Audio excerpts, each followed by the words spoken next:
Donc première table ronde, les mythes et le paranormal. Alors là, la première question qui vient à l'esprit de beaucoup, c'est d'abord, je n'ai pas de temps à perdre pour étudier la question du paranormal, puisque ce n'est pas intéressant. Pourquoi ce n'est pas intéressant? Parce que le paranormal, pour beaucoup, ce n'est qu'un mythe, en fait. En tout cas, c'est très vite dit comme ça. Alors est-ce qu'ils ont raison? Est-ce qu'ils ont tort? C'est peut-être pas si simple que cela de répondre. Et nous avons demandé à Michel Boccara, qui est chercheur au CNRS et qui a beaucoup étudié la notion de mythe, de venir à cette table pour pouvoir intervenir par rapport à cette notion de mythe, d'un côté, et la liaison qu'on peut en faire avec le paranormal. Et donc je me tourne en premier vers Michel Boccara, et je lui demande en premier, donc est-ce que c'est une bonne question que de se demander si le paranormal ne serait qu'un mythe, tout simplement?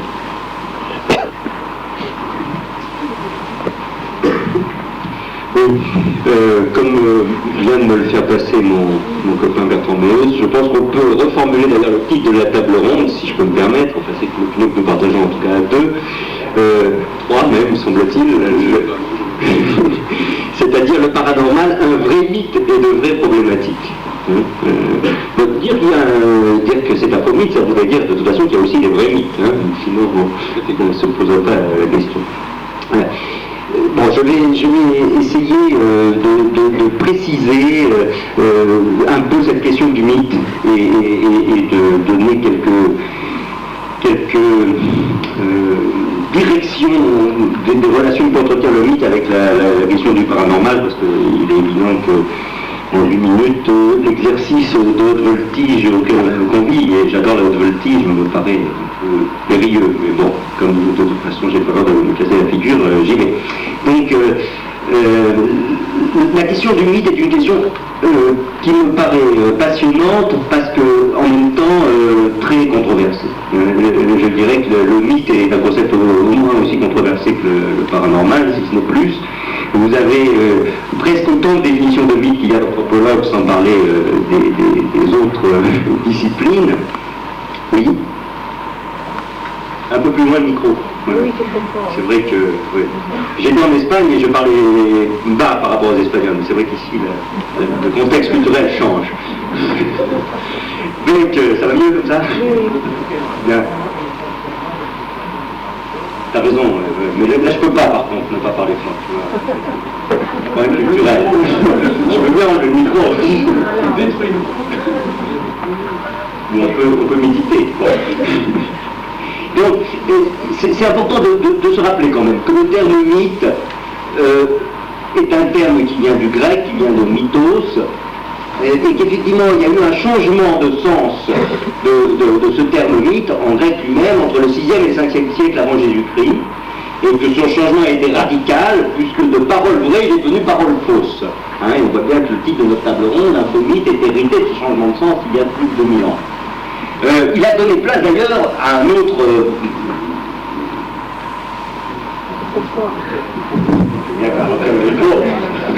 Il a donné lieu d'ailleurs à son édiction par un autre monstre sacré qui est le logos. Donc effectivement, le logos est devenu, non seulement la parole de l'écriture vraie, le mythe a été rejeté. Tu n'entends pas? Tu veux que je parle? Du côté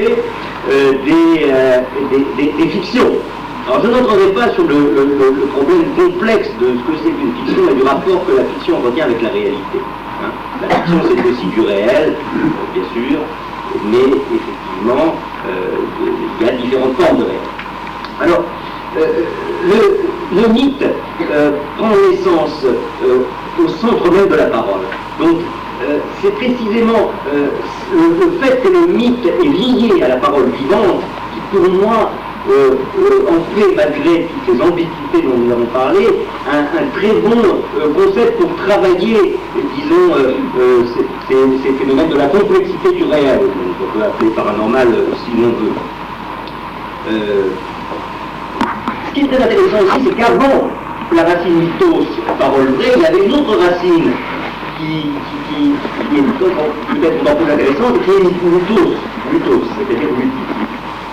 Donc il y a eu un moment de silence d'où la parole a jailli, et on retrouve effectivement dans la plupart des sociétés traditionnelles, entre guillemets les sociétés chamaniques, que c'est surtout dans ces sociétés moi, que je travaille, en ajoutant que la société française contemporaine est aussi une société chamanique, simplement les phénomènes chamaniques se voient moins, sont occultés par d'autres. Hein. Donc effectivement, dans cette société, il y a toujours un moment de silence qui est associé à un vécu que j'ai proposé d'appeler vécu mythique. Et c'est là où j'entre dans une distinction entre la manière dont la plupart des anthropologues quand même considèrent le mythe, c'est-à-dire le mythe comme un récit. Hein. Et je vois que l'erreur fondamentale, c'est de considérer le mythe comme un récit. Le mythe n'est pas un récit. Il y a des récits mythiques, comme il y a aussi des vécus mythiques, mais le mythe n'est pas un récit, le mythe est d'abord une expérience fondamentalement vécue. Confondre mythe et récit mythique, c'est la même chose que confondre rêve et récit de rêve. Lorsque l'on rêve, on est dans le mythe. On est dans le mythe, on est dans un univers qui est structuré non seulement par la parole, mais par ce mutisme d'avant la parole, par ce son, geste, trace, en un seul mot, comme j'ai proposé de l'appeler, que vivent les plus anciennes sociétés du monde, comme par exemple les sociétés australiennes, encore aujourd'hui, et où, je dirais, les phénomènes paranormaux sont tout à fait normaux. Et j'aurais tendance à dire qu'effectivement, tout phénomène social est paranormal dans ces sociétés. Donc, c'est à partir d'un certain moment que les phénomènes paranormaux deviennent paranormaux, c'est-à-dire qu'il va y avoir une distinction entre certains types de phénomènes que l'on va séparer du mythe, mettons globalement, qui vont entrer dans la logique, qui vont sortir du mythique pour entrer dans la logique, bien qu'il y ait aussi des logiques mythiques, des choses complexes bien sûr, mythologique. Et à partir de ce moment-là, effectivement, il va pouvoir se poser la question d'une éviction du domaine du savoir, orthodoxe de ces phénomènes. Hein. Et nous en sommes là, c'est-à-dire il y a une séparation entre des domaines qui sont considérés comme ne relèvent pas du savoir orthodoxe et des domaines qui sont considérés comme relevant du savoir orthodoxe. Et je dirais que ces phénomènes fondamentaux, par exemple, j'en ai décrit un récemment, j'ai traduit récemment un texte d'un anthropologue Elkin en Australie qui raconte comment, on va en donner un exemple parmi d'autres, hein, mais il y en a des milliers, hein, très observables, comment les Australiens communiquent ensemble par des vibrations corporelles. Et ça, c'est un phénomène extrêmement attesté, on a des centaines et des centaines de cas. À un moment donné, un Australien, je parle bien sûr des premiers Australiens, pas des Anglais d'Australie, qui sont malheureusement qui ont infecté ce continent, mais les premiers Australiens, les vrais. C'est comme les Anglais d'Amérique, hein. Quand je parle des Américains, je parle bien sûr des premiers Américains. Tous les autres sont des parasites.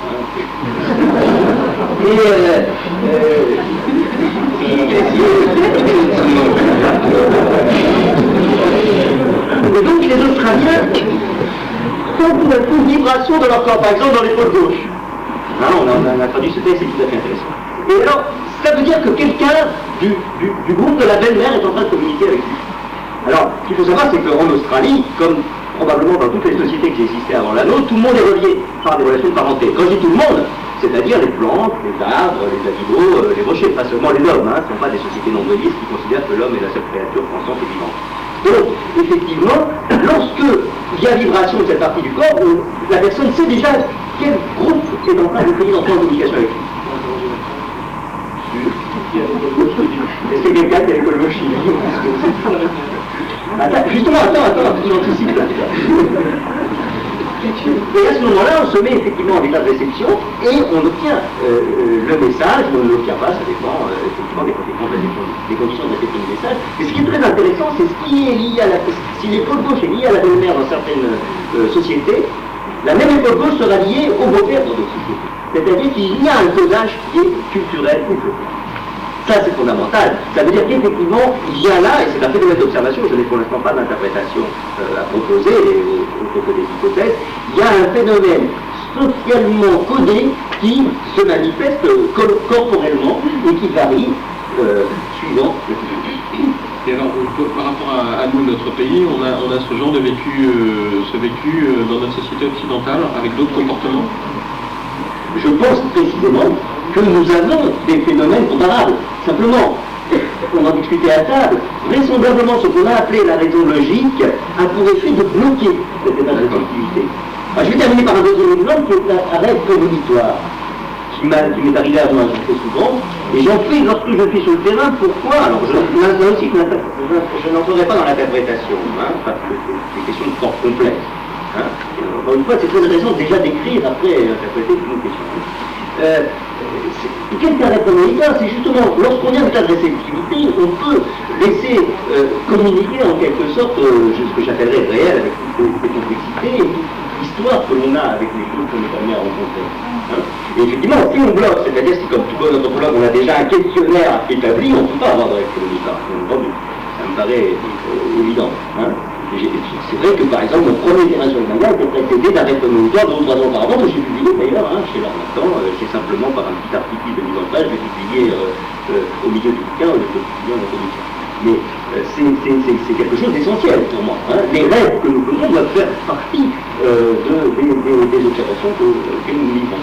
Donc je suis arrivé il y a 3 semaines, c'était samedi soir à Cancun, n'est-ce pas, il n'y a rien d'une mythique, c'est une ville absolument affreuse, de Yucatan, un peu comme Acapulco il y a 30 ans, enfin, je ne la recommande pas, mais bon, les besoins du travail m'obligeaient à être à Cancun 2 ou 3 jours, et le samedi soir je fais un rêve, je rêve que j'étais dans une grande chapelle, qui se trouvait dans le village maya dans lequel j'allais me rendre les 2 ou 3 jours, 2 jours plus tard, au bord du Cénote, ce sont ces grands puits, pour ceux qui ne connaissent pas la société italienne, qui sont nombreux parmi vous, des grands puits à ciel ouvert, qui sont des véritables puits du temps, absolument impressionnants. Et cette chapelle existe effectivement, mais là elle était immense, et dedans je rencontrais un peintre de vitrail qui était en train de rectifier certaines couleurs, et qui me proposait de me montrer des effets de couleurs. Alors, le lendemain, je commence à discuter avec des amis et j'apprends qu'effectivement l'église était en réparation au village, qu'on allait restaurer la chapelle. Et j'arrive au village et effectivement j'ai eu plusieurs jours de discussions avec le peintre restaurateur sur les dorures qu'il employait dans la réfection des rétables, et c'était tout à fait lié au reste monitoire que j'avais précédemment. Ce qui est très intéressant, c'est qu'on peut même donner le contexte du reste monitoire, puisque j'avais dans le Lot, le Lot où je réside aujourd'hui, mon Lot sous Sérac, fait une interview d'une peintre en vitrail, justement, qui avait rénové une chapelle. Donc on pourrait très bien dire, effectivement, ce rêve est tout simplement inspiré par cette interview, certes, sauf que ce rêve se plaçait à côté de la chapelle, que je n'avais pas apparemment de moyen de savoir qu'on était en train de restaurer cette chapelle, et que lorsque je suis arrivé, non seulement on était en train de restaurer cette chapelle, mais en plus le peintre qui existait bien, et je l'ai filmé d'ailleurs, le film était en train de les couleurs, et il était bien dans le film, après. Après, il était bien dans le film. Je n'ai pas regardé les images, je me dirais, il a peut-être été éliminé, mais je pense, je n'ai pas trop de soucis. Mais ça voudrait dire que... J'ai pas pu filmer là. Parce que ça voudrait dire que dans notre pays, nous serions tous amenés à vivre un certain nombre de phénomènes dits paranormaux, mais qu'il existe un filtre qui nous empêche soit de les vivre, soit lorsque nous les vivons, que ce filtre nous empêche de les digérer, de les ingérer dans notre esprit. C'est une manière un peu simplifiée de dire les choses, mais on peut dire ça comme ça, sauf que pour moi, ce sont des phénomènes normaux, effectivement. D'accord. Simplement, on va leur donner le titre de paranormaux, parce qu'effectivement, à un moment donné dans l'histoire sociale, c'était très intéressant, est apparu ce que j'appellerais la catégorie d'objet. Et on a assisté à cette aberration de croire qu'on pouvait isoler un objet de sujet classique. Donc on a saucissonné un petit peu notre réalité. Clivé, on a clivé notre réalité, on a divisé entre matière et esprit, entre Dieu et homme, entre ange et bête. Je ne sais pas de cadre, ni ange ni bête. Christine, tu voulais réagir par rapport à ce que vient de dire Michel? Oui, j'avais deux petites choses par rapport à justement cette impression paranormale qui passe par le corps. Parce qu'en parapsychologie, on n'a pas que de la science expérimentale, on a aussi des études de terrain sur des cas spontanés, ce qu'on appelle. Et que donc, on a remarqué qu'il y avait beaucoup de cas où les gens recevaient une information à distance, venant d'un de leurs proches, c'est toujours les gens aimés, la famille, des gens très très proches. Et ça m'intéressait parce que je suis aussi un petit peu en ethnologie. Et donc, ce qui était intéressant, c'est que dans les cas spontanés en Occident, très largement en Europe et aux États-Unis, lorsque quelqu'un, par exemple, a une très forte douleur à la jambe, par exemple, sans aucune cause apparente, et qui se passe 3 minutes après. Très souvent, il y a un télégramme qui arrive, ou un message qui arrive, une information qui arrive le lendemain ou sur lendemain. Et c'était donc un frère ou quelqu'un de la famille qui avait un accident à cet endroit précis du corps. Alors il n'y a pas de, c'est complètement direct, c'est-à-dire c'est vraiment ce qu'on appelle une télé-empathie, c'est-à-dire c'est une façon de ressentir l'autre complètement à travers le corps. Et on sait par d'autres expérimentations d'ailleurs que le psy, enfin donc les facultés paranormales, le psy, passe beaucoup par l'inconscient et par le corps. Et donc il n'y avait pas d'attribution de sens par rapport à l'endroit du corps. C'est direct. Bertrand, tu veux dire? Oui, les phénomènes que décrit Michel Boccarat ont été abondamment produits par les magnétiseurs. Alors ce qui est intéressant justement, c'est de montrer que je ne crois pas qu'il y ait une surface du corps qui serait naturellement destinée à recevoir le message de quelqu'un. Je crois que n'importe quelle partie du corps peut être codifiée selon la culture. Alors ce qui est intéressant, c'est par exemple les hommes d'expérience que faisaient les magnétiseurs. C'était ce qu'on appelle de l'induction mentale. Alors, ou encore de la suggestion. Ce qu'ils appelaient la suggestion, c'était pas ce qu'on appelle donc la suggestion par la parole. C'était le fait, en envoyant un ordre mental par pure concentration intérieure, sans proférer aucun son, sans faire aucun geste, etc., de produire une réaction attendue chez le patient, sur un protocole assez compliqué. Par exemple, le magnétiseur disait, je vais produire des tressaillements musculaires dans le bras droit de la personne, etc. Et au dernier moment, par le protocole, on lui a amené un ticket, un bateau de billets, produire tel mouvement musculaire chez la personne à distance. Il concentrait sa volonté et le somnambule, l'état de somnambulisme, avait les tressaillements musculaires attendus. Ce n'était pas possible à monter puisqu'il y avait un protocole qui faisait que le magnétiseur connaissait au dernier moment l'opération en cours.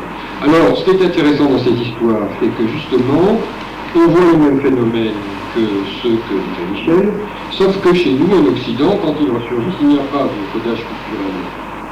Il n'y a pas de codage culturel, c'est-à-dire que c'est livré vraiment aux particularités des expérimentateurs et des sujets. Maintenant, on ne peut pas imaginer l'idée d'une absence totale de codage culturel est impossible.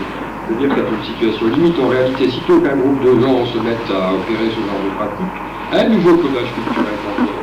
Et c'est pourquoi, très rapidement, dans le milieu des magnétiseurs, eh bien, ça y est, on le voit naître, et puis s'organiser, il y a des pratiques constantes, des phénomènes courants, etc.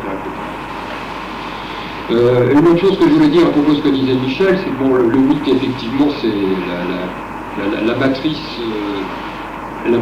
mythico-rituelle. C'est d'elle que sont sortis le lien social, c'est d'elle que sont sortis les savoir-faire, c'est aussi d'elle que sont sortis les phénomènes paranormaux. Alors par rapport à l'intitulé du sujet, tous les phénomènes qu'étudient les parapsychologues aujourd'hui ont leur correspondance dans le monde du mythe.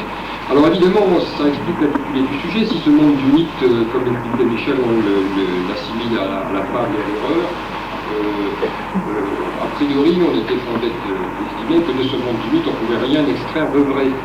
Or, qu'est-ce qu'on constate? Par exemple, si vous prenez les histoires de télékinésie, comment est-ce qu'on commence à les observer? Eh bien, c'est les histoires que raconte Thurston, d'action à distance sur la matière. On voit par exemple une bonne sœur en extase pendant la messe, pressée de recevoir la communion, et l'hostie venir se conduire. Raconté par Thurston, ça fait ce genre de phénomène qui commence à devoir apparaître. Donc il y a un profond thématisme religieux. Alors la tendance de l'incroyance, c'est évidemment de vouloir des sonnettes. Et en réalité, tous ces phénomènes, quand on essaie de les diriger vers des cibles et de les purifier, on aboutit, semble-t-il, à des phénomènes qui objectivement sont réels. On peut dire la même chose, par exemple, dans les mythes grecs, que les dieux ont un corps qui permet de voir, c'est-à-dire que la perception n'est pas liée à des organes spécialisés. On voit partout dans la surface du monde. Et les somnambules magnétiques comme Alexis Didier prétendaient qu'on avait non seulement vu qu'ils voyaient partout sur la surface du monde. On pouvait voir avec le front, avec la nuque, avec le doigt, etc. Donc si vous dirigez ces phénomènes sur des cibles, au miracle surprise, le phénomène persiste. Et c'était ça la grande surprise en fait. je tournais un peu dans les informations générales, on se chauffe, je voulais rappeler que par rapport aux rêves prémonitoires, aux rêves télépathiques, il y a eu de très belles enquêtes de terrain qui ont été faites à la fin du XIXe siècle, notamment par Myers, Gurney et Podmore, qui ont donné lieu à un livre paru en langue anglaise qui s'appelle, je pense, The Phantasms of the Living, traduit en français par les hallucinations télépathiques, qui faisait l'inventaire d'un nombre de cas très très importants. Je crois qu'il y avait 780 cas, et qui était un petit peu de celui que Michel Boccarat a raconté. C'était des intellectuels, par rapport au thème que tu as fait tout à l'heure, c'était des membres de l'Italie judiciaire, on peut dire, britannique de l'époque. Oui, voilà, c'est ça. Une petite édition. Je vais revenir brièvement sur ce que Michel Boccarat a dit sur la notion d'objet, parce que, comme on en parlera plus tard aujourd'hui et demain, une des grandes motivations de l'étude de la parapsychologie et du paranormal aux États-Unis, c'est la physique.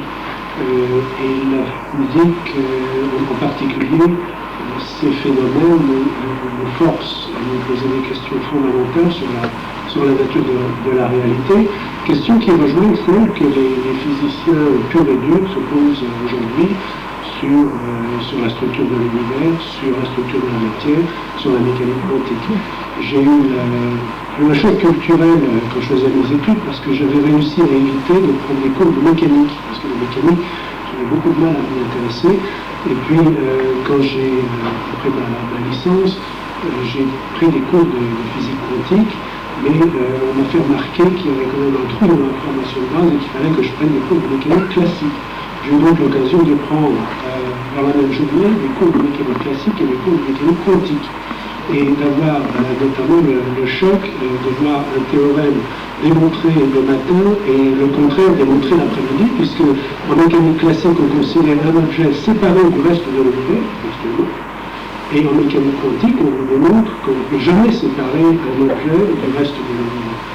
Donc cette remise en question dont nous parlons aujourd'hui, il ne faut pas croire qu'elle n'existe que parmi les gens qui s'occupent du paranormal. Vous trouveriez ce genre de discussion couramment dans les séminaires de physique moderne, et c'est bien la motivation des études sur le paranormal, des études sur le monde bionique, par exemple aux États-Unis, et qui se traduit par les budgets relativement considérables qui sont consacrés maintenant à ce genre d'études. Michel, tu veux rajouter quelque chose? Non? Oui, très bien. Très bien, donc c'est un bon débat. Il y a quelque chose qui est aussi très répandu en France, c'est de penser que les recherches qui existent sur les phénomènes dits paranormaux, on met toujours tout entre guillemets, parce qu'il faudrait presque expliquer ce que ça veut dire paranormal, c'est déjà en soi très compliqué.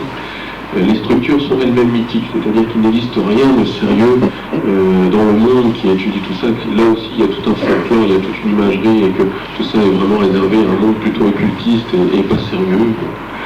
Donc je souhaitais à cette table ronde qu'on présente différentes caractéristiques de structures, modèles, qui travaillent très rigoureusement sur ces questions. Et il y en a en France, Et moi, depuis que j'étudie personnellement et à travers les différentes associations le dit paranormal, j'ai eu l'occasion de rencontrer vraiment des gens formidables en France. On l'oublie très souvent. Et ils sont encore très actifs pour certains d'entre eux. Et je voudrais parler de deux personnes en particulier, parce que je ne l'ai pas fait en préambule et je suis un vilain, mais j'ai quelques excuses. Mais je voudrais vraiment citer deux personnes qui ont beaucoup compté pour moi. Le docteur André Cuvelier et Nicolas Maillard, qui nous ont quittés cette année et qui ont été pour moi, et je pense pour quelques personnes dans cette salle, des personnes formidables et avec lesquelles c'était vraiment un régal de travailler et de discuter intelligemment. Et je voudrais tout simplement leur dédier ce symposium. J'espère qu'ils m'entendent quelque part dans une réalité. Je pense qu'on va pouvoir aborder quelques exemples de ces structures et vous allez voir que vraiment, en tout cas à l'étranger, c'est quelque chose déjà qui est bien avancé, mais en France aussi. Alors on aurait pu parler d'organismes comme le Bureau médical de Lourdes, tout simplement. Il se trouve que j'ai de très bons rapports avec l'ancien président du Bureau médical de Lourdes, et celui-ci m'expliquait en long et large les travaux de ce bureau. C'est tout à fait extraordinaire, c'est avec des protocoles et des méthodologies mais extrêmement rigoureuses. pour être considéré comme guéri à Lourdes, il faut vraiment avoir envie d'être guéri, je peux vous le dire, parce qu'il faut revenir 10 fois en 10 ans, enfin c'est vraiment très compliqué. Et pourtant ils ont 1200 dossiers qui restent inexpliqués à Lourdes, dont 66 cas qui sont considérés comme miraculeux par l'Église. 1200 cas qui sont inexpliqués, c'est énorme.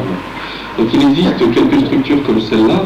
Alors j'aimerais tout d'abord qu'on aborde les structures étrangères, qu'on en présente une ou deux rapidement pour montrer ce qui se fait à l'étranger. Et puis on va voir qu'en France, eh bien, il s'est aussi produit des choses très intéressantes par le passé et ils sont produits encore. Voilà, donc je vais demander à Christine de nous présenter un ou deux modèles, puisque Christine, tu travailles, tu as la chance de travailler aux États-Unis et d'y aller régulièrement. Oui, pas exactement en psychologie maintenant, mais plutôt dans un modèle théorique au niveau du modèle sur l'esprit. Mais j'ai travaillé au laboratoire de Princeton, donc je peux évidemment vous brosser un tableau des recherches un peu là-bas et de ce qui s'est passé dans les 20 dernières années. D'abord, il est vrai que quand on passe à la télé, on est sans arrêt coupé, on n'arrive pas à pouvoir présenter les expérimentations qui se passent aux États-Unis. Le débat en France est sans arrêt dévié sur le débat sur les voyantes, c'est-à-dire sur le côté mythique un peu de la chose. Et donc c'est vraiment très très important de réaliser que non seulement il y a une recherche expérimentale extrêmement volumineuse, faite par un très grand nombre de chercheurs dans plein de pays et dans de très nombreux laboratoires, mais que cette recherche vraiment très sérieuse, expérimentale, avec complètement informatisée maintenant depuis les années, fin des années 70, que cette recherche a accumulé des données qui sont maintenant complètement en faveur de au moins 4 catégories de base de phénomènes paranormaux et d'une façon qui ne peut plus être mise en doute par aucune personne scientifique qui simplement se donne la peine de regarder un petit peu ces données en question. Donc il y a 4 domaines de base qui sont pratiquement prouvés. C'est la faculté de l'esprit à modifier le comportement d'un générateur aléatoire, c'est-à-dire la distribution normale de hasard, et ceci par des intentions. Je vous parlerai un tout petit peu des structures après, mais ça c'était une expérimentation de base qui a eu lieu, qui a toujours lieu pendant toutes les années 80, qui était donc faite sur ordinateur avec un système parfaitement aléatoire qui au début était basé sur carrément des émissions de particules avec Schmitt et qui après est devenu du bruit blanc. Et on voit que lorsque le sujet a l'intention de faire monter une ligne, de faire sonner une sonnerie, etc., quelle que soit la façon dont l'information revient à lui, mais simplement l'intention de modifier cette distribution de hasard, eh bien, il y a des résultats qui sont petits dans des expérimentations particulières, mais qui deviennent absolument gigantesques quand on a accumulé des données au fur et à mesure des années et des années. Alors pour vous donner par exemple le résultat d'une expérimentation, ce qui se passe c'est qu'il y a des tas d'expérimentations qui sont faites sur le même modèle dans différents laboratoires aux États-Unis et en Europe, et puis après il y a eu quelque chose d'extraordinaire qui s'est passé dans les fin des années 80, enfin milieu des années 80, qui a été de faire des méta-analyses au niveau statistique. Évidemment tout ça est fait avec des protocoles de psychologie expérimentale, donc on se base sur les statistiques. Et ce qui s'est passé, c'est qu'ils ont pris toute une série d'expérimentations qui étaient sur le même modèle, par exemple, essayer de modifier la distribution de hasard à partir d'un ordinateur, d'une carte qui se trouve dans l'ordinateur, et on s'aperçoit quand on fait une analyse de toutes les expérimentations qui ont été faites à peu près sur le même modèle de protocole, et bien que évidemment les résultats sont incontournables. Cette analyse, une méta-analyse a été faite sur le générateur aléatoire par Radin et Nelson, a donné un résultat au niveau de probabilité, pour ceux qui connaissent un tout petit peu les probabilités, de P 10 puissance moins 35. Donc ça veut dire qu'il y avait plus de 600 sessions expérimentales, 250 expérimentations contrôle, 70 chercheurs différents, évidemment sur pas mal d'années. Et ça veut dire 10 puissance moins 35, ça veut dire qu'il y a une chance sur des milliards de milliards. Je ne suis pas mathématicien, peut-être quelqu'un pourrait me sortir à toute vitesse, mais ce que je veux dire, c'est des proportions incalculables au niveau astronomique, c'est-à-dire que c'est, enfin pas incalculable, mais ça veut dire qu'il n'y a plus aucune possibilité que ce soit dû au hasard pratiquement. Vous voyez ce que je veux dire? Oui, c'est ça. 10 plus 35 zéros derrière. 0,350. Vous voyez ce que je veux dire? C'est ça la probabilité que ce soit vraiment dû au hasard. C'est-à-dire qu'il n'y a pratiquement plus aucune probabilité que ce soit dû au hasard. Voilà le type de résultat que l'on obtient dans toutes les méta-analyses sur 4 phénomènes fondamentaux qui sont le premier, le générateur aléatoire. Alors, notons bien que ça ne veut pas dire que l'esprit a influencé la matière, parce qu'on est là au niveau d'un générateur aléatoire. Il y a différentes théories, même dans la parapsychologie. Certains pensent qu'il y a influence directe sur le générateur aléatoire, d'autres pensent qu'il y a précognition du moment où il faut appuyer sur le bouton.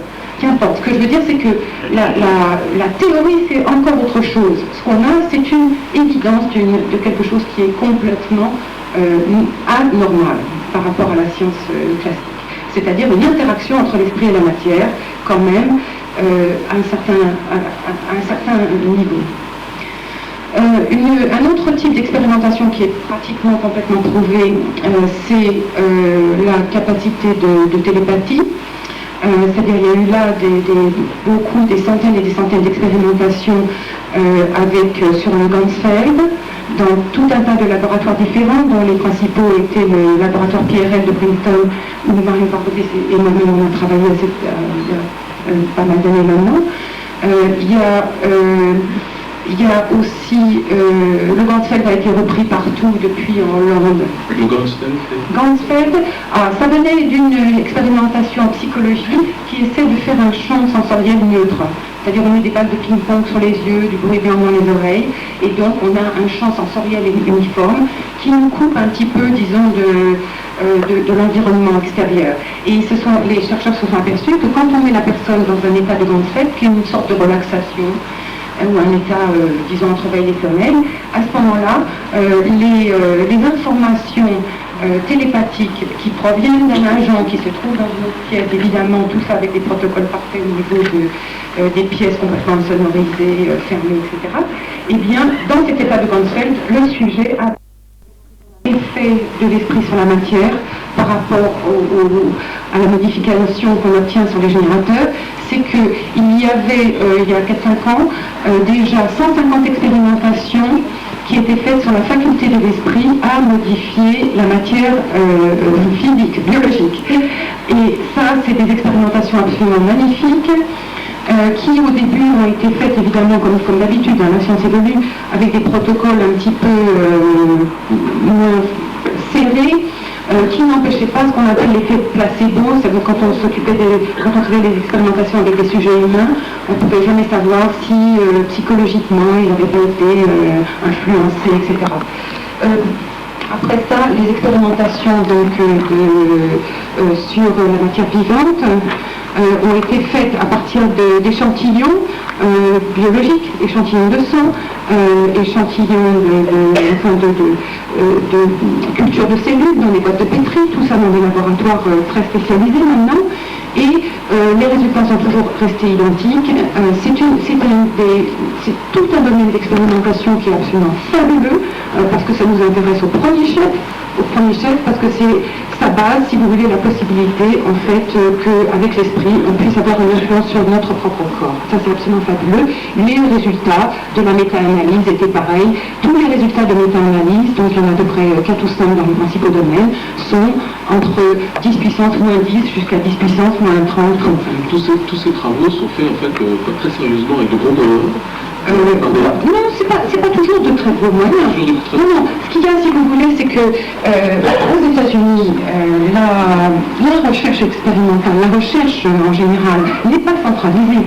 Ce qui nous étouffe en France et ce qui empêche de faire des recherches, non pas seulement dans le domaine de la parapsychologie, parce que moi je suis en sciences cognitives maintenant et on a les mêmes problèmes, on n'arrive pas à sortir des théories nouvelles parce qu'on est là dans une recherche qui est complètement centralisée, donc à partir du moment où une recherche est centralisée, ça veut dire qu'elle n'a des moyens de faire sa recherche que lorsqu'elle est politiquement dans la ligne des gens qui tiennent un certain laboratoire ou le système de recherche, et que en fait les seules recherches qui sont faites sont des recherches qui sont déjà, mais alors 120% sûres au niveau des résultats. C'est-à-dire qu'on est à la traîne de 15 ans, parce qu'au bout de 15 ans, on est absolument sûr que là, on va avoir des résultats. Bon, c'est un état de fait, et tant que la recherche française, alors là je peux le dire avec vraiment sans le moindre problème, parce que je ne suis pas dans cette recherche française, tant que la recherche française sera centralisée et sera déterminée par des gens qui la coiffent complètement au niveau national, eh bien il n'y aura pas de recherche de pointe, sauf dans des domaines où on est sûr d'être absolument bon, c'est-à-dire peut-être la physique quantique et puis des recherches, disons, au niveau de l'ingénierie. Mais ça sera tout. Il n'y aura pas de recherche dans des domaines nouveaux. On est en train de prendre un retard absolument colossal. Les laboratoires sont partout. Ils ont, dans les 20 dernières années, ils se sont créés comme des champignons. Bon, il y en a aussi des gros qui ont disparu. Mais parfois il y a des raisons. Le Stanford Research Institute, qui est le plus grand laboratoire de physique des États-Unis, donc à Stanford, qui a tous ses capitaux de l'armée, qui est donc un centre de recherche, le premier centre de recherche physique des États-Unis militaire, a fait des recherches sur la parapsychologie depuis les années 75 jusqu'à il y a à peu près 3-4 ans, où tout d'un coup, la flambée des informations par rapport à ces recherches qui étaient, dont une certaine partie était dans la science officielle, et une autre partie était cachée dans d'autres sens, dans d'autres centres. La sortie de cette information a évidemment à ce moment-là forcé les gens de ce laboratoire à le fermer, et puis les chercheurs comme Edmey sont partis créer de nouveaux laboratoires, ou bien on a des chercheurs absolument extraordinaires, parce qu'en parapsychologie on a des chercheurs qui viennent d'autres champs, qui sont des physiciens comme Schmidt, comme Puthoff, et ces gens-là sont des gens exceptionnels dans leur propre domaine de recherche. Alors par exemple quelqu'un comme Puthoff, si vous voulez, qui a fait des recherches en parapsychologie au Stanford Research Institute pendant 20 ans, et bien maintenant c'est un grand chercheur sur le vide quantique. Donc on a des gens d'une intelligence extrême, d'une capacité dans leur propre domaine de recherche extraordinaire, qui sont aussi bien capables de faire de la recherche parapsychologique que de repasser en physique fondamentale. Oui, je vais donner juste, j'aimerais juste vous faire, vous parler et vous donner une petite information sur une recherche absolument extraordinaire qui va beaucoup vous intéresser, qui est actuellement, que vous pouvez regarder sur l'internet, et qui est, disons, dans les 2-3 nouvelles recherches qui ont été faites ces dernières années. Vous avez des recherches sur les phénomènes de conscience collective, et vous avez un grand projet qui a été lancé par Roger Nelson, qui travaille au PEAR, qui est dans le département d'ingénierie de la faculté de l'université de Princeton, donc aux États-Unis, et le laboratoire a été dirigé depuis je ne sais pas combien de temps, 30 ans, par le dean du département d'ingénierie qui s'appelle Dean John. Et donc là, Roger Nelson, qui travaille avec lui depuis des dizaines d'années aussi, a lancé une expérimentation qui est extraordinaire. Il a mis des générateurs aléatoires, donc qui se comportent normalement de façon parfaitement aléatoire. Il a mis ces générateurs dans des salles, pendant des congrès ou pendant des groupes de prière, de méditation, etc. Et il les a laissés pendant 3-4 jours de congrès. Par exemple, ça démarrerait maintenant, ça terminera demain soir quand on termine au restaurant. Et il regarde après, il analyse le comportement du générateur. par rapport à ce qui s'est passé pendant le congrès ou pendant la chose qui se passait.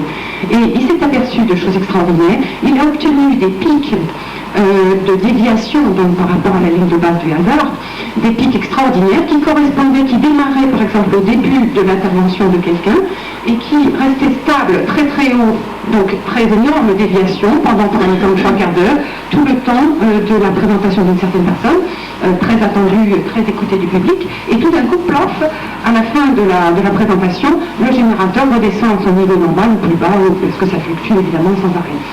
Et à partir de là, il a donc développé, grosso modo, un concept qui est celui des champs collectifs, des champs de conscience collective, et il a mis sur place une expérimentation absolument fabuleuse, celle dont je vous parlais, qu'il faut regarder sur Internet. Et donc, cette expérimentation consiste à mettre, enfin ce qu'il veut, c'est avoir à peu près une centaine de générateurs aléatoires. Pour l'instant, il en a à peu près 40 peut-être. Il y en a un d'ailleurs à l'Institut métapsychique, dont certainement Mario vous parlera. Et donc ces générateurs aléatoires sont partout dans le monde, on a une trentaine. Il essaie de les disperser au maximum, et surtout dans les pays peu connus. Et puis, ils sont, si vous voulez, ils restent en permanence en train de sortir des informations sur le hasard et de renvoyer ces informations par l'Internet au laboratoire de Roger Nelson, et qui travaille aussi avec Dick Burnham à l'Université de Hollande. Et ce qui s'est passé jusqu'à présent, vous le verrez sur le site, par exemple, quand il y a eu le bombardement des 2 ambassades donc américaines, il y a eu un énorme pic dans tous les générateurs, si vous voulez, l'accumulation des données de tous les générateurs connectés à l'époque. À l'époque, il y en avait moins, je crois qu'il y en avait 4-5, je crois, un truc comme ça.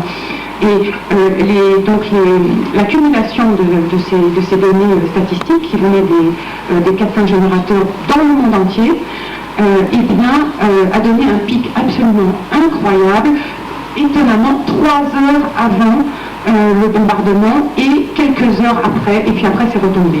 Lorsque le jeune Kennedy Jr. A eu son accident et est décédé, il y a eu un énorme pic sur les générateurs du monde entier. Il y en avait déjà un peu plus à l'époque.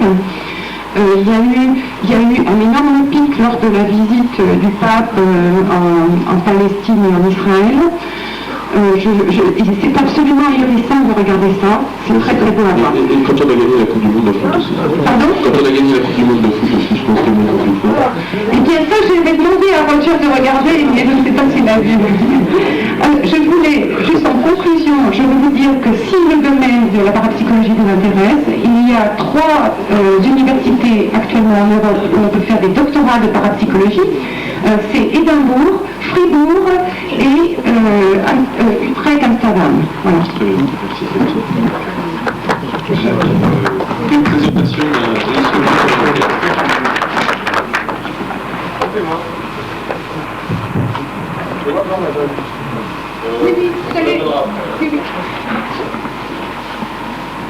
D'abord, il y a bien sûr beaucoup de choses à dire sur les sujets qui ont été évoqués. Je voudrais revenir d'abord sur la notion de paranormal, la notion de mythe, et puis ensuite parler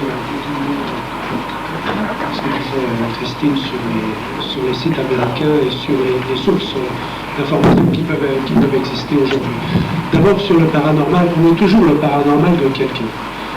En science, il n'y aurait pas de science s'il n'y avait pas d'anomalie. Je pense que c'est Einstein qui avait dit que la science commence avec le mystère.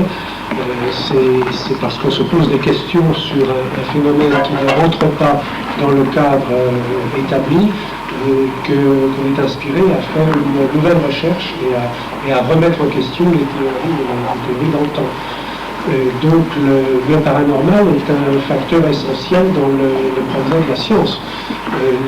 Ce qu'on fait aujourd'hui en informatique, ou en physique, ou en biotechnologie, ou en génomique, si on l'avait décrit à un scientifique simplement, non pas d'il y a 100 ans, mais un scientifique d'il y a 15 ans, vous aurez dit que vous étiez fou et que c'était absolument paranormal.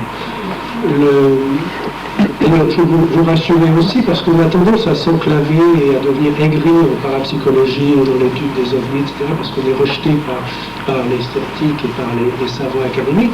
Et vous savez, c'est les mêmes qui ne voulaient pas qu'on fasse d'informatique, c'est les mêmes qui ont rejeté les satellites artificiels, c'est les mêmes qui ont rejeté en fait toutes les grandes percées technologiques. Et je peux vous le dire, travaillant aujourd'hui sur Internet, j'ai eu l'occasion de diriger des recherches sur ARPANET, qui était l'ancêtre d'Internet. Il y a beaucoup de gens qui ont combattu ce genre de structure de réseau pendant les 25 dernières années, jusqu'à finalement, c'est ce que la structure qu'on connaît aujourd'hui comme Internet triomphe mondialement. Donc c'est dans tous les domaines, et c'est normal. C'est normal que l'avancée scientifique doive toujours se heurter à un scepticisme. Je crois que le scepticisme est sain dans ce domaine-là. C'est un dialogue qui doit continuer à se développer. Il faut arriver à trouver des arguments suffisamment forts pour surmonter ce dialogue.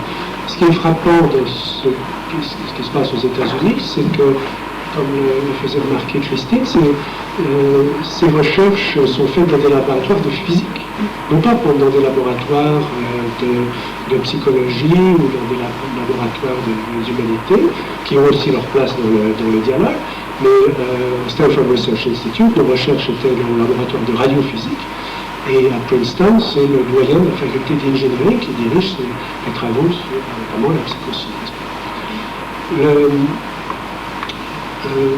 Vous avez parlé de la nécessité de désenclaver les recherches françaises.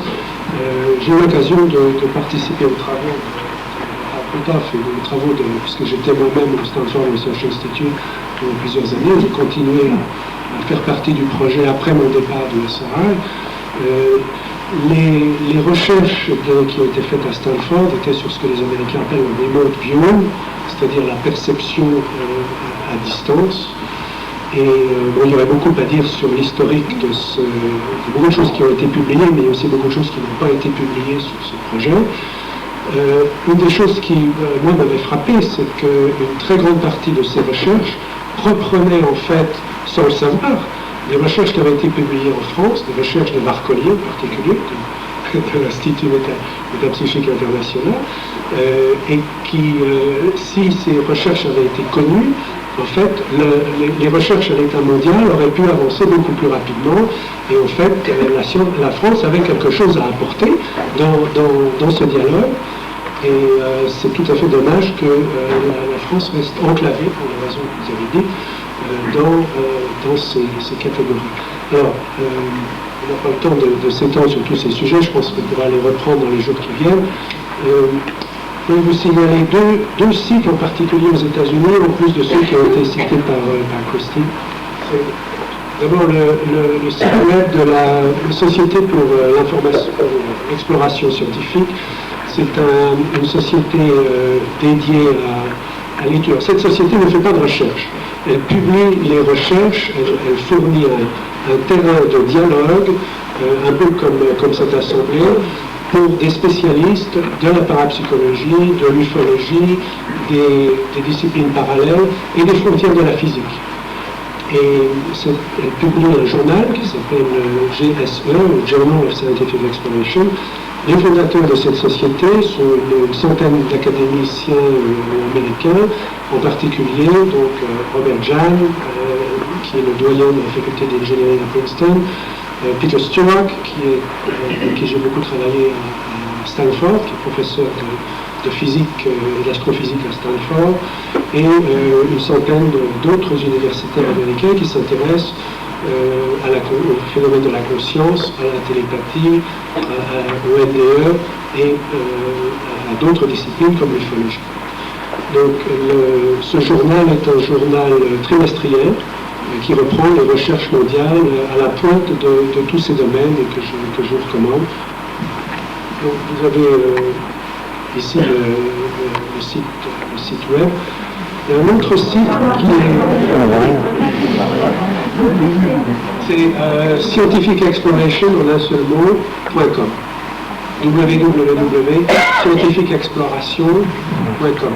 Alors, écoutez, je vous coupe un tout petit peu pour vous dire que de toute façon, l'Institut Métapsychique a son site internet qui est en train d'ouvrir et que vous aurez tous les liens sur, justement, vous n'avez pas besoin de les marquer, vous les trouverez directement, lien direct à partir du site de l'INI. Vous l'avez sur le site du Sens aussi déjà.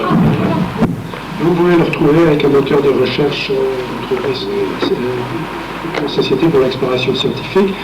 Il y a très peu d'abonnés en France et très peu de collaborateurs français qui ont soumis des articles à ce journal. Et je crois que c'est dommage que la France reste enclavée de ce point de vue-là, parce que vous trouveriez des gens qui parlent tout à fait sur ces sujets qui sont les mêmes. Et en sciences humaines aussi, on peut proposer des articles. Absolument. Pas seulement aux Absolument. Il n'y a pas de parasite. Un autre centre qui est important à connaître, c'est un institut qui s'est créé ces dernières années, qui s'appelle le NIDS, le National Institute for Discovery Science, donc le Centre national pour la science des découvertes, qui est basé à Las Vegas, qui est un institut privé, qui est financé, donc qui a l'avantage de ne pas avoir à demander de financement du gouvernement, donc être indépendant justement des militaires et des circuits académiques. C'est pas le casino, non, c'est un milliardaire. Oui. Il a aussi créé, il n'est pas en Minsk, mais il y a une chaire de parapsychologie qui est occupée par Charles Stark actuellement à Las Vegas, où Dean Ray donc c'était financé par la même famille. Alors, le NIDS, j'appartiens au comité scientifique du NIDS qui revoit en fait, qui oriente les recherches du staff. Il y a un staff scientifique de 7 personnes, un biologiste, un physicien et plusieurs autres spécialistes. C'est un centre qui fait des recherches, à la fois dans le domaine des MBE et de la conscience, dans les domaines de la parapsychologie et surtout en phénoménologie des ovnis. Le site a eu une réputation un peu sulfureuse auprès des ufologues américains parce qu'ils ne communiquent pas. C'est-à-dire que le groupe n'est pas intéressé à parler aux médias, sauf vraiment sur des problèmes, il n'est pas secret, il n'est pas classifié, mais il veut continuer ses recherches de manière tranquille, à l'écart du tumulte et des polémiques qu'on peut trouver dans les médias, qui aujourd'hui ont complètement dérapé, n'ont plus rien à voir avec les problèmes que nous, scientifiques, on se pose à propos de ces questions. Donc la plupart des vrais chercheurs américains de ces questions-là sont passés un petit peu dans la clandestinité. On est revenu un peu au temps du collège invisible, et au fond ça marche très bien parce qu'on n'a pas vraiment besoin d'avoir accès aux médias pour faire ce genre de recherche. Et de toute façon, les médias n'influencent pas les décisions au niveau scientifique. Alors, le comité scientifique du NIDS rassemble des gens comme Edgar Mitchell, qui est l'astronaute américain, un des astronautes américains qui ont marché sur la Lune et qui ont fait des recherches avancées en parapsychologie, qui continuent de publier dans ces domaines-là. Melvin Morse, qui a fait des recherches sur les NDE chez les enfants qui sont morts ou qui ont approché la mort et les phénomènes qui entouraient leurs expériences. Hal Puthoff, qui ont continué de travailler sur toutes ces questions-là, à la fois en physique et en ufologie.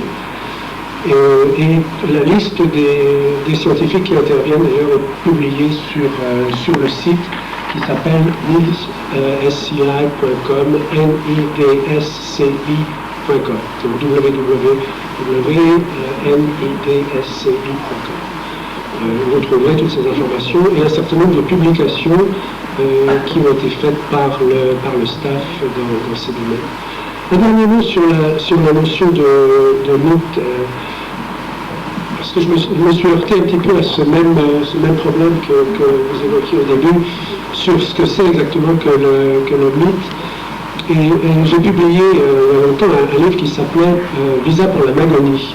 La Magonie étant au IXe siècle, au Saint-Dagobert à Lyon, parlait des superstitions de son temps, et notamment de la croyance aux vaisseaux qui venaient des nuages, et qui venaient de la région céleste de la Magonie, qui est la région entre nous et le ciel. Et j'ai beaucoup étudié à ce moment-là les légendes sur les fées, les elfes, etc., qui me semblaient former un parallèle avec les rapports des gens qui aujourd'hui voient des ovnis. Je me suis posé la question de savoir si ce n'était pas le même mécanisme, c'est-à-dire que au Moyen-Âge, c'était l'establishment, c'était l'Église. L'Église empêchait ou censurait les observations des braves gens qui voyaient des choses dans le ciel et accessoirement des petits êtres sur.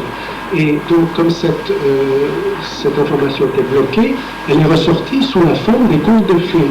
Ces contes de fées étaient donc étaient tout à fait innocents, donc on pouvait en parler sans se faire brûler sur un bûcher. Et on fait la même chose aujourd'hui. Aujourd'hui, l'establishment, c'est la science. La science ne veut pas entendre parler des ovnis et des créatures qui les entourent. Et donc, ce phénomène est bloqué et il ressort par des mythes modernes, en fait, et par des légendes, et par des fables également. Donc, il ressort dans la culture populaire à travers les bandes dessinées, à travers des films comme ceux de Spielberg, à travers ce genre de choses. Et donc c'était ça qui m'intéressait. Mais la réaction de mes amis ufologues en France a été une réaction de rejet total en disant ça y est, Vallée croit aux légendes. Et Vallée va nous faire déraper totalement dans l'irrationnel. Et j'en parlais une fois avec un ami anglais et on s'est aperçu que le mot mythe en anglais ne veut pas dire la même chose que le mot mythe en français, que je m'étais laissé prendre en fait à ce piège. Et je lui disais, mais pour moi, un mythe, c'est quelque chose, c'est pas nécessairement quelque chose de faux. Et il m'a dit, non, un mythe, c'est ce qui est plus vrai que la vérité. Et je crois que c'est là que, en fait, c'est un phénomène culturel intéressant de savoir comment on définit un mythe. J'ai un ami qui est professeur à UCLA, à l'Université de Californie à Los Angeles, qui étudie les mythes, il est à la faculté d'anthropologie, c'est un psychiatre, et il s'est beaucoup intéressé justement à la suite de mon livre sur la Magonie. Il s'est posé la question de savoir, il s'est dit, mais si c'est vrai ce que racontait dans ce bouquin, on doit trouver ça dans toutes les cultures. Donc il a commencé à reprendre un certain nombre de textes d'anthropologie et d'études des différentes cultures, en se demandant, il n'y a pas de livre là-dessus, mais il y a des notes sur ce genre de phénomène dans tous les livres.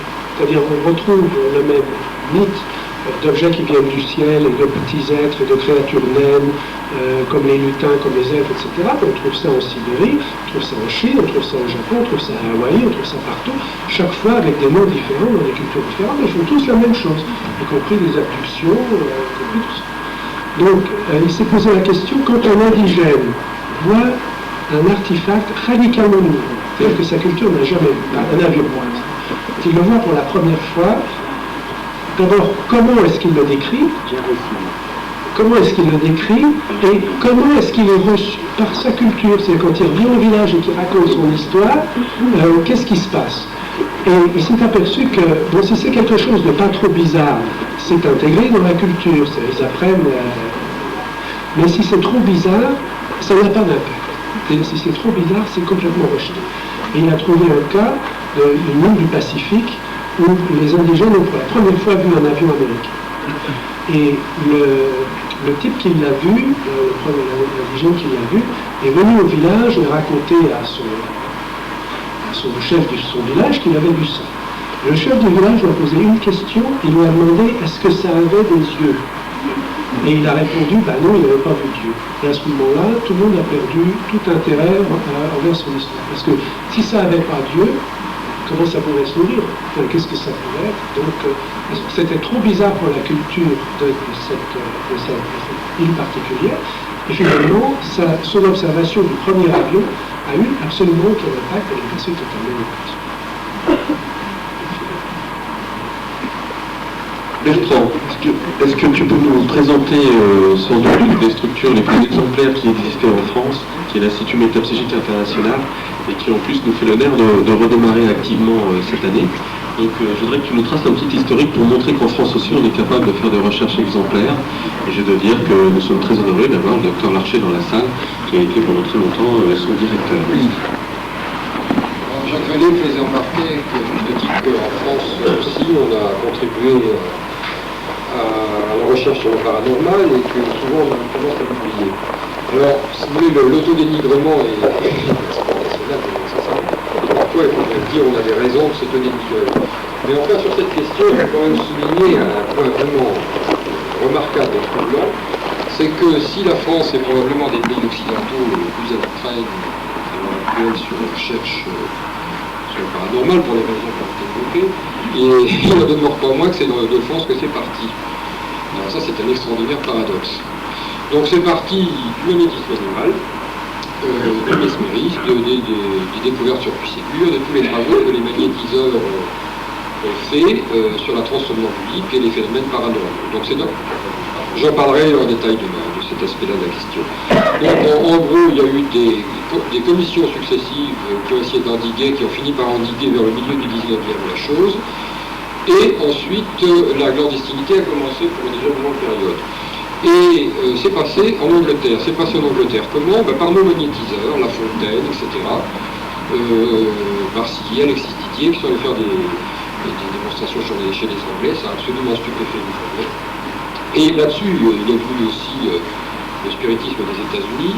Tout ça aboutit à aux premières commissions vraiment officielles, dans l'intelligentsia britannique, de recherche sur le paranormal. Donc c'est au Trinity College. Alors Trinity College, c'est à peu près, comme je dirais, moi, le collège de France. C'est le haut de gamme de l'intelligentsia britannique.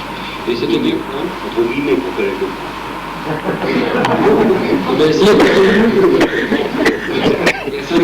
Si vous imaginez le paranormal étudié au Collège de France, c'est paradoxal. Et c'était lancé par un philosophe anglais qui s'appelait Sidgwick, qui était de sa spécialité un grand maître des sciences morales et politiques, admiré universellement, etc. Alors, le profil du personnage, c'est un peu Ricoeur. Personne ne conteste Ricoeur en France, qui est une autorité morale. Mais essayez d'imaginer Ricoeur en lançant les recherches paranormales. Et donc, c'est parti en Angleterre. Et il y a eu les rapports à la Société dialectique de Londres en 1870, etc. Et c'est revenu en France. Donc, vous voyez cette étrange dialectique entre la France et le monde anglo-saxon. C'est revenu en France. Vers 1819, la recherche métapsychique se dote d'une structure qu'on va appeler l'Institut métapsychique. Alors c'est 1819. Excusez-moi, je vis toujours au 19e siècle. Et donc, en fait, c'est sur l'instigation principalement de 3 personnes, du docteur Gelé, du professeur Santoli Guido, qui était, si je ne m'abuse, le conseiller d'État à la santé en Italie, et de Charles Richet, qui est prix Nobel de physiologie, qui a reçu quelques années auparavant un prix Nobel de physiologie. Voilà. Et d'un homme d'affaires richissime, M. Jean Meyer, qui va être mécène. Alors il faut savoir que cette structure a toujours fonctionné par des fonds privés. Alors en 1919, donc, cette structure commence. Il faut préciser que c'est une toute autre ambiance qu'aujourd'hui. D'abord, ils ont des moyens assez importants. Ils ont un immeuble, un hôtel particulier à Vuniel, et ils font des expériences, tout un ensemble de travaux qui sont menés. Alors il y a deux personnes qui ont marqué profondément l'histoire de l'Institut. C'est le docteur Gelé, qui est mort tragiquement dans un accident d'avion en venant d'expériences qu'il avait faites à Varsovie avec un étudiant polonais. Et puis ensuite le professeur Osti, le docteur Osti, pardon. Donc c'est la grande époque de l'Institut métapsychique avant-guerre. Alors à cette époque-là, c'est une toute autre ambiance qu'aujourd'hui. Il y a un très grand intérêt dans l'intelligentsia, il y a de nombreux compagnons de route, comme on dirait aujourd'hui. C'est m'amuse d'employer le terme de compagnons de route pour la métapsychique. Donc il y a le philosophe Bergson, vous avez le philosophe Gabriel Marcel, vous avez Camille Flammarion, tous ces gens-là. Donc Charles Richet, bien sûr. Victor Hugo, donc c'est un peu avant. Il y a un courant, si vous voulez. Et donc ça, c'est la splendeur de l'époque de la métapsychique. Alors là, il y a eu des recherches faites sur la métagnomie, surtout avec Osti, donc les capacités de perception sans le connaissance. Et sur les médiums à effet physique, alors hostie et gelée, donc Soviéki, comment ça s'appelle non, pas le plus d'abord. Ah oui, je peux faire jouer. Glutski, voilà, je m'emmène dans ces noms polonais. Le paradoxe, c'est que beaucoup de ces grands médiums sont d'origine polonaise. Docteur Larcher a une théorie là-dessus. Il dit que c'est parce que nous avons brûlé toutes nos sorcières et que nous avons coupé oui, enfin, quelque sorte, la lignée, puisqu'il semblerait que ça fonctionne par lignée et que les Polonais n'ont pas eu ça. Bon.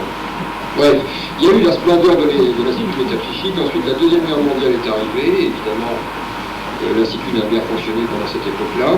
Il a refonctionné encore avec Varcollier après la guerre, il a fonctionné, je veux dire, avec encore et puis après, il y a eu une époque très difficile qui est due au fait que bon, c'est une sorte d'ensemble de facteurs idéologiques qui ont contraint l'Institut à une discrétion, presque une semi-clandestinité. Alors le docteur Larcher a assumé l'existence de l'Institut pendant maintien de la structure de l'Institut pendant ces périodes difficiles. On était arrivé il y a quelques années à la suite d'un tas d'histoires, je ne vais pas vous entretenir, c'est pas très intéressant, à la quasi-extinction de l'Institut, et là, il renaît de ses cendres, et on va voir ce qu'on va voir. Donc, sous la direction de Mario Barboulis, voilà en gros l'histoire de l'Institut. Alors, il faut donc bien voir que cette structure, alors il faut préciser qu'elle est d'utilité publique. L'Institut métapsychique est une structure d'utilité publique, qui a une sorte de fonction, en quelque sorte. C'est une société savante qui n'a pas de présupposés philosophiques ou religieux sur la nature des phénomènes, même si les membres de l'Institut peuvent avoir leurs opinions contre eux. En tant que société savante, l'Institut ne professe pas de doctrine officielle sur la nature de ces choses. Donc c'est une société savante qui a aussi une vaste documentation disponible, une grande bibliothèque, qui aussi, si vous voulez, peut servir. Il est évident que ces phénomènes troublent les gens dans le monde, et bien il y a là une société savante qui s'occupe de ces questions, puisque par ailleurs, en France, officiellement, cet objet n'existe pas. Et il y a un vide absolu. Si vous consultez la liste officielle des questions scientifiques du CNRS, n'est-ce pas, eh bien le CNRS n'a jamais entendu parler de cette question. Elle n'existe pas ni directement ni indirectement.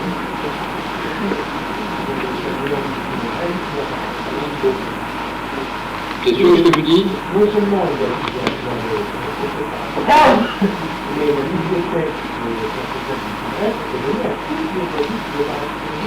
moi je veux parler de structures existantes, faisant de la recherche de groupes. Ils savent bien que le mot existe, évidemment. Mais essayez de reconstituer un groupe au CNRS travaillant sur cette question. Non, mais une fois de temps en temps, on entend la revue. Je fais de la mythologie contemporaine. Quelques recherches sont poursuivies au CNRS sur la parapsychologie, mais on n'arrive jamais à savoir si c'est tous que des bonheurs et si ça existe vraiment. Pourquoi aurait-il tous les magazines et tous les journaux spécialisés? Enfin voilà, donc il faut rappeler qu'il existe une société savante en France, qui s'inscrit dans une très longue tradition historique, qui a eu, les gens qui l'ont porté sur le verso étaient des gens très importants scientifiquement, moralement, que cette société donc a une sorte de valeur publique, légale, et que par vent et marée, elle a maintenu son existence, sont décidément increvables, et qu'elle recommence à agir et à faire des recherches. Alors évidemment, le problème matériel, si vous voulez, absorbe probablement une grande partie de l'activité. Mais disons qu'un ensemble prometteur de travaux étanche. Est-ce qu'il y a de la documentation de déposer sur ligne? Oui, donc vous pouvez aussi recueillir cette documentation à l'accueil.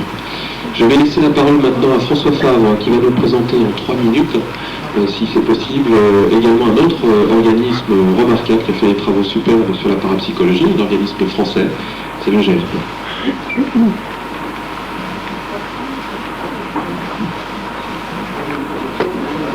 Non, c'est correct. Ça marche. Vous entendez bien là?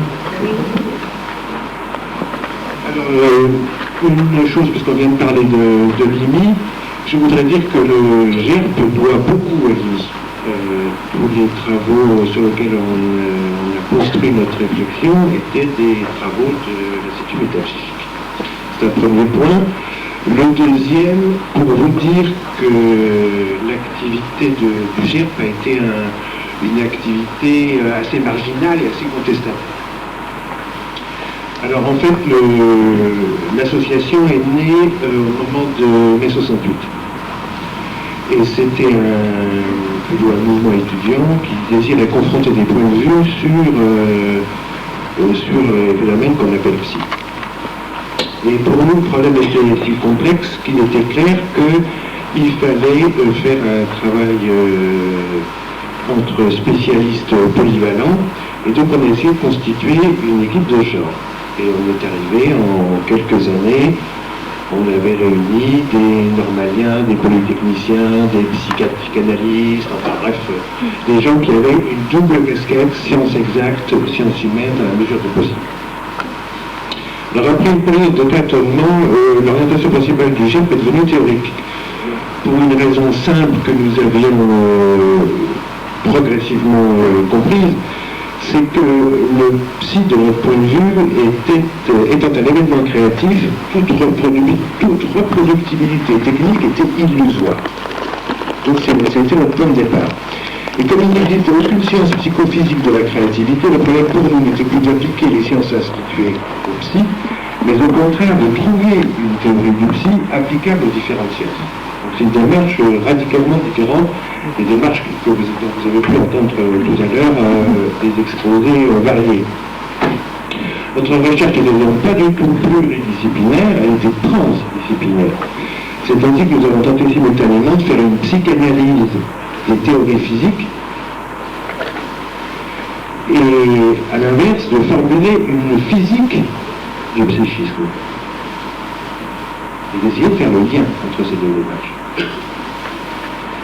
Alors, de mon point de vue, pour simplifier, parce que j'ai peu de temps, le bilan de 70 à 90, si on se limite au champ traditionnel de la parapsychologie, est le suivant. Nous avons d'abord proposé un modèle théorique des phénomènes psy. Tous les PK et toutes les ESP constituent en fait, selon nous, une seule catégorie de phénomènes obéissant au principe de finalité. On peut ainsi énoncer une fin ultérieure détermine des moyens antérieurs. Donc là, François, on va pas s'engager sur le débat. Quand tu dis nous, vous étiez quel type d'individus? Des universitaires, des étudiants? Alors, on était tous, au départ, on était tous des étudiants en fin d'études. Et vous savez que c'est un moment privilégié pour des jeunes chercheurs, c'est-à-dire ils n'ont pas encore terminé leurs études, ils ne sont pas encore engagés sur le plan professionnel, ils n'ont pas de servitude ou d'obligation familiale, et donc il y a une liberté de conduite énorme. Oui. Mais il y avait des ingénieurs, il y avait des personnes très qualifiées dans le coup. De toutes sortes. Tout ce que bon, je ne vais pas énumérer ça, mais donc le critère pour nous était des gens ayant la double casquette. C'est ça, une compétence à la fois en sciences humaines et en sciences exactes. Et vous avez publié?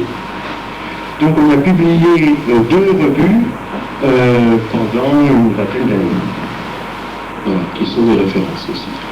Comme la revue métapsychique au niveau de l'Institut métapsychique. Le GERP, donc on peut trouver toi aussi, hein, vous avez ramené une documentation, donc on peut prendre cette documentation à l'accueil, au niveau de la présentation. Je pense que sur la ligne de votre conduite, sur l'esprit de vos travaux, je pense qu'on peut laisser les gens découvrir ça sur votre publicité. Oui, c'est ça, oui. Voilà. Bon, moi je te remercie, François. Est-ce que, Franklin, je voudrais que vous nous donniez également l'exemple du travail que vous avez fait avec votre mari René, un exemple remarquable, et là on passe dans le domaine des ovnis.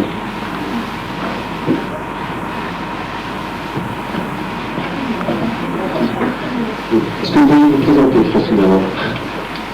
Me présenter, c'est un peu difficile. J'ai aidé mon mari pendant 2 années dans sa recherche, en particulier dans le domaine des secours volants, et puis aussi dans un autre domaine dont je parlerai après. Avant de commencer, je voudrais dire juste un petit texte qui résume parfaitement quelle était surtout l'attitude de mon mari dans cette recherche. Ce texte est écrit. On parle du GEPA, le groupement d'études de phénomènes aériens. Excusez-moi. Et qui sont les 10 personnes on n'a pas une personne. Francine Faudet et René Faudet. Je m'excuse. Mon mari avait écrit ce texte pour présenter l'ouvrage du docteur McDonald, objet volant non identifié, le plus grand problème scientifique de notre temps. Et dans ce texte, il disait, si les soucoupes volantes sont bien des machines spatiales venues d'ailleurs et pilotées ou téléguidées par des représentants intelligents d'une ou de plusieurs races extraterrestres techniciennes, le problème que leur présence et leurs évolutions posent n'est pas seulement un problème intellectuel passionnant, réservé à des esprits savants et curieux, c'est un problème qui intéresse, qu'elle en soit ou non consciente, toute l'humanité. Donc, pour nous, pour nous, c'était donc un problème très sérieux, à la fois humain, technique et philosophique aussi.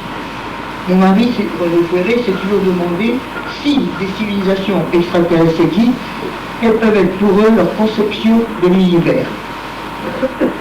Le GEPA, donc ce groupement d'études de phénomènes aériens, a été fondé en novembre 1962 par un technicien, un ingénieur qui était à la matraque. Pour eux, la soucoupe volante était un fait, d'après toutes les observations dont ils avaient connaissance. Et ils se disaient qu'un jour, la fusée aura fait son temps, et ils se disaient, observons ces engins pour nous donner des idées, pour pouvoir faire peut-être quelque chose d'approchant. Jamais arrivé, évidemment. Donc, le GEPA a été fondé par des ingénieurs, et il y a eu, comment je peux dire, dont la recherche après qui a été faite, c'était surtout publié dans la revue qui s'appelait Phénomènes spatiaux, des observations fortes pour amener toute la communauté scientifique et les autres personnes, bien sûr, à prendre conscience du phénomène. C'est cette prise de conscience que mon mari recherchait. Ensuite, ça a été un travail énorme, effectivement, parce qu'il fallait, on recevait beaucoup de courriers, il fallait trier tout ce qu'il y avait là-dedans. Et mais Michel nous avait dit à l'époque, publier tout ce que vous recevez, heureusement qu'on ne le faisait pas, parce que la revue n'avait 32 pages. Et en plus, elle était trimestrielle, alors vous vous rendez compte du travail.